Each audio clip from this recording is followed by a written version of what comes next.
While Taylor and Scott threatened Mexico south of the Rio Grande, Polk sent General Stephen W. Kearny to secure New Mexico and California.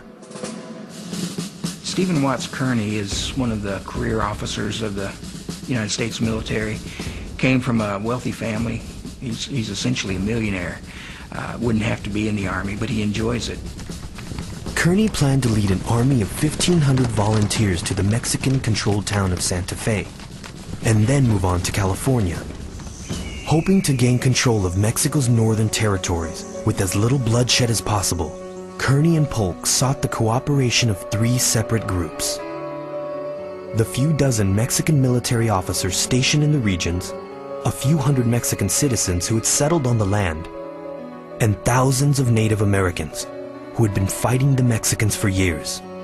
Polk decided to take advantage of this conflict, first sending military officials to meet with Mexican settlers. They said, the Mexican government has never done anything for you to protect your family against Indians, but we will. As long as you stay quiet, we'll make sure you and your family are safe from these savages. At the same time, other American representatives tried to pacify Indian tribal leaders.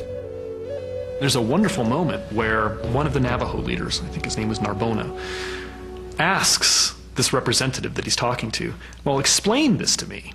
You're telling me we have to stop our war against Mexico. Who are you to say that? You yourself are at war with Mexico. We're fighting the same enemy, and now you're telling me I can't fight Mexico anymore? And it's a very complicated thing. And so the guy tries to say, well, it's a little bit different. It's our custom when we conquer people to then make them our friends, and this is why you can't attack them. And it's really doesn't make very much sense. But when Indians do hear this kind of message, the general response seems to be, all right, well, we certainly don't want to fight you right now, but I'm not going to take what you say all that seriously either. Mexican settlers and Indian tribes stayed quiet as Stephen Kearny prepared his assaults, first on Santa Fe, New Mexico,